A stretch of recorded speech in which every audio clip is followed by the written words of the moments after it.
The handshake principles, President Uhuru Kenyatta and His Excellency Raila Odinga jetted back into the country yesterday from China. They came in on separate flights. Yeah.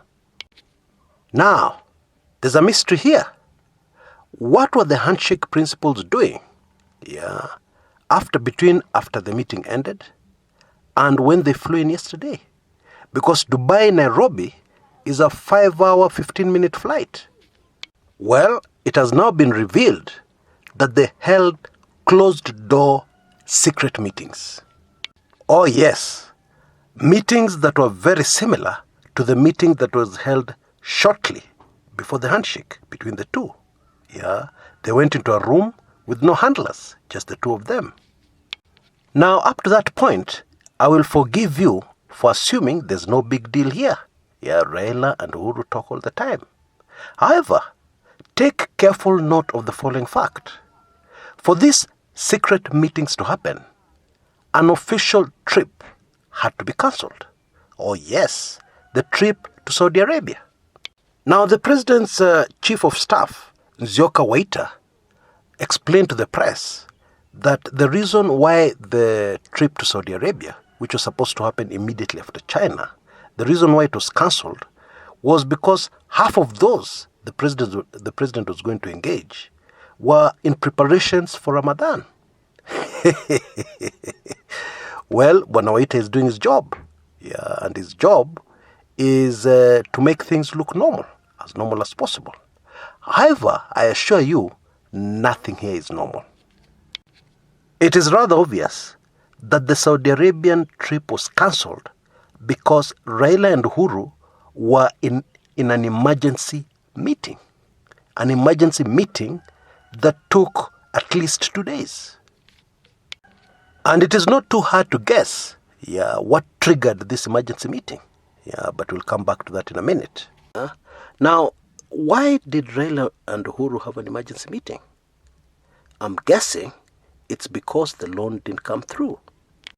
And the loan from China, was linked to so many political moves, very carefully, intricately, planned political moves, that the handshake team, or rather the handshake principles, were going to pull off, immediately after they got the money from China for SGR2.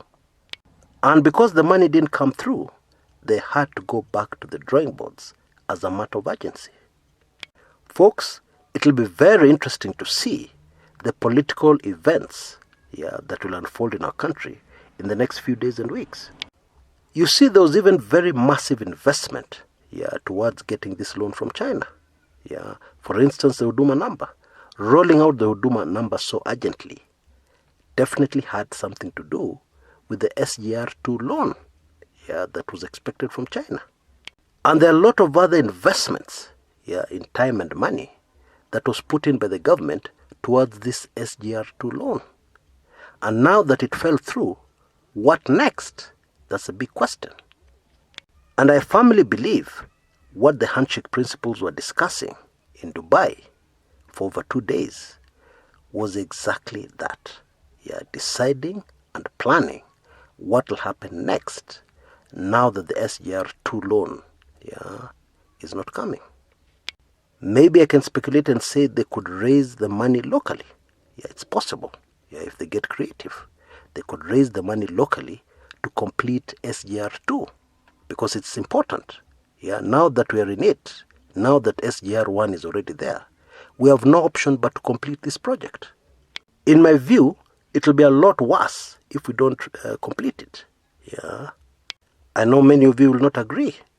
But that's my view as of now. Of course, I'm flexible. My view could change tomorrow, especially if you convince me otherwise. Until next time, this is Chris Kumekucha.